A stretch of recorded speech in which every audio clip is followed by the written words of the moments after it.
ये है class 11th के सोशियोलॉजी का चैप्टर 5th।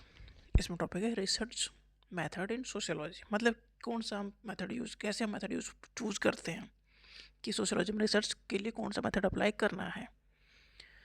तो रिसर्च इन सोशियोलॉजी मतलब sociological research is that process of collecting, analysing and interpreting data about social life. देखो सोसाइटी, सोशियोलॉजी में होता क्या है, सोसाइटी में जो भी चीज़ें हो रही हैं उसके लिए हमें डाटा कलेक्ट करना है, उस डाटा को एनालाइज करना है, इंटरप्रेट करना है, मतलब उससे मीनिंग निकालना है। टू डेवलप और टेस्ट सोशल थ्योरीज और कॉन्सेप्ट, हमें सोशल जो थ्योरी दी गई हैं उन्हें एनालाइज करना है, उन्हें डेवलप करना है नई थ्योरीज को।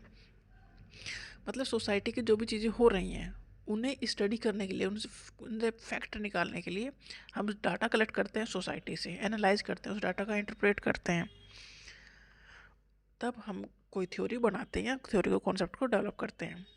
Research help in understanding social behaviour. देखो सोसाइटी में सोशल बिहेवियर ऐसा क्यों हो रहा है या सोशल रिलेशनशिप ऐसे क्यों चेंज हो रहे हैं, इन सब की स्टडी सोशियोलॉजिकल रिसर्च करके देती है कि ऐसा हो रहा है तो क्यों हो रहा है, सोसाइटी में लोगों का बिहेवियर चेंज हो रहा है तो क्यों हो रहा है, सोशल रिलेशनशिप ऐसी हो रही हैं तो क्यों हो रही हैं। It helps in identify social problems and their cause. देखो सोसाइटी में प्रॉब्लम्स हैं, सोसाइटी चेंज हो रही है तो क्या रीज़न है भाई, क्यों हो रही है, तो इसकी स्टडी करती है सोशियोलॉजिकल रिसर्च। ये वजह निकालते ढूंढ के।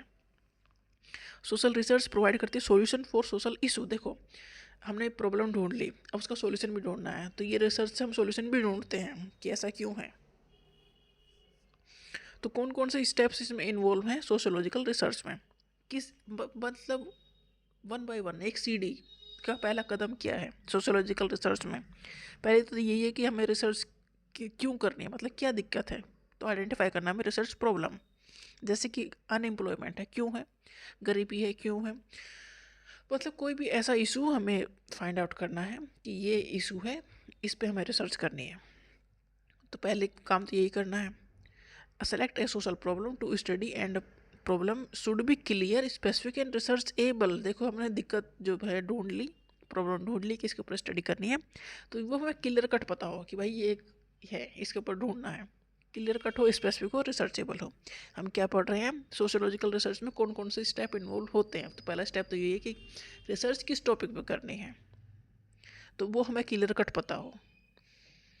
और review of literature, review of literature का मतलब जो भी उस टॉपिक पर अवेलेबल लिटरेचर है, जो भी रिसर्च हो चुकी है, जो जर्नल्स हैं, जो रिपोर्ट है, जो न्यूज़पेपर आर्टिकल्स हैं, उस टॉपिक पर जो पहली वाली रिसर्च है उसे रिव्यू करना, मतलब उसे पढ़ना है, समझना है क्या पहले ढूंढा गया है। रिव्यू ऑफ लिटरेचर हेल्प्स करता है the researcher sharpen his research questioner. देखो बहुत सारी रिसर्च हो चुकी होती है डेफिनेटली उस टॉपिक पर, तो जिस पे हम कर रहे हैं, तो जो भी रिसर्च हो चुकी हैं हम उसे रिव्यू करेंगे, मतलब उसे देखेंगे, पढ़ेंगे, तो हमें आइडिया आ जाएगा कि हमें इसके बाद अब क्या ढूंढना है। तो हमारा क्वेश्चनर तैयार हो जाएगा, क्वेश्चन मतलब क्वेश्चन की लिस्ट तैयार हो जाएगी। फार्मुलेशन ऑफ हाइपोथेसिस, इसमें हम करते हैं जैसे कि क्या एक्चुअल में रिजल्ट हो सकता है, मतलब एक सोचते हैं कि हाँ ये दिक्कत है तो इसका ये सोल्यूशन हो सकता है। जैसे कि अनएम्प्लॉयमेंट है तो हम एजुकेशन देंगे तो अनएम्प्लॉयमेंट कम हो जाएगी, ये हमने हाइपोथेसिस तैयार कर ली कि हम ऐसा सोचते हैं अगर हम एजुकेटेड होंगे तो अनएम्प्लॉयड नहीं होंगे। तो formulation of hypothesis, the hypothesis try to answer the research question before the data collection on the basis of review of literature.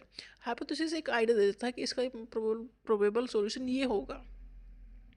Hypothesis are tentative assumption और प्रोडिक्शन, मतलब हाँ ये रिसर्च का टॉपिक है, इसमें इतनी चीज़ें पहले से ढूंढी जा चुकी हैं, तो हमारी एक लिस्ट ऑफ क्वेश्चन तैयार हो गई है, तो हमें एक आइडिया हो जाता है कि हम हाइपोथेसिस क्रिएट कर लेते हैं कि हाँ अगर ऐसा करेंगे तो ऐसा होगा। जैसे कि हम एजुकेट करेंगे तो अनएम्प्लॉयमेंट कम होगा, तो ये हमारी हाइपोथेसिस है, एक आइडिया हम ले रहे हैं इस चीज़ का। फिर हम रिसर्च डिज़ाइन तैयार करते हैं कि किस तरह से हम रिसर्च करनी है, हमें डिस्क्रिप्टिव रिसर्च करनी है, जो भी हमने टॉपिक लिया है उसके ऊपर कौन सी रिसर्च हमें करनी है, कौन सा मेथड यूज़ करना है, डिस्क्रिप्टिव, एक्सप्लोरेटरी, या सर्वे करना है, या ऑब्जर्वेशन करना है, या केस स्टडी करनी है, हमें कौन सा मेथड यूज करना है इस रिसर्च के लिए। फिर हम प्लान करेंगे ओवरऑल स्ट्रेटजी, टाइम फ्रेम बनाएंगे, रिसोर्स बनाएंगे। देखो रिसर्च सब कुछ हो गया, हमें एक टाइम फ्रेम बनाना है कि इस इतने टाइम में ये हो जाना चाहिए, कितने रिसोर्स इसमें लगेंगे, कितना पैसा इसमें लगेगा, कितना सा टाइम इसमें लगेगा। तो ये सब चीज़ें पहले से हम एक स्ट्रेटजी, एक प्लान बना लेते हैं। तो ये स्टेप बाय स्टेप है रिसर्च के। तो हमने हाइपोथेसिस बना ली, पहले तो टॉपिक ढूंढ लिया, क्लियर कट हमें पता है।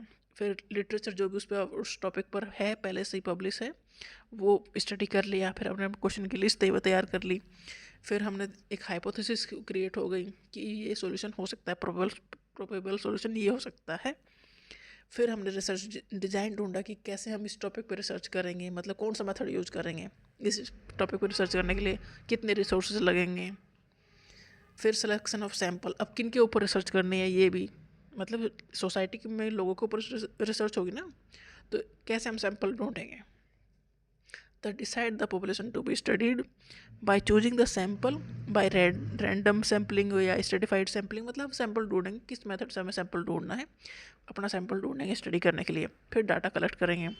Data should be collected systematically from respondent और सैम्पल। सैम्पल मतलब वो लोग हैं, वो उनसे हम जानकारी ले रहे हैं, या तो उनके बीच रह के हम जानकारी ले रहे हैं, मतलब ऑब्जर्व कर रहे हैं, या उन्हें क्वेश्चनर को दे के हम जानकारी ले रहे हैं। तो हम डाटा कलेक्ट कर रहे हैं, और डाटा जो कलेक्ट कर रहे हैं वो सिस्टमेटिक वे में करना है, ढंग से करना है।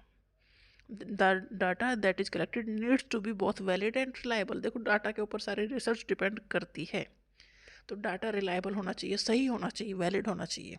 हमें ऐसा ही नहीं हमारे मन में जो है उसमें डाटा फिल कर दिया, ऐसा नहीं, हमें वहाँ से जो पता लगा हमें वही भरना है। Processing and analysis of data, जो डाटा हमें रिसीव हुआ है उसे प्रोसेस करना है, प्रिपेयर करना है, एनालिसिस करना है कि रिजल्ट निकाला हुआ क्या। Editing like removing incomplete question, जैसे कुछ क्वेश्चन और इनकम्प्लीट रहेगा उसे हटा देना है।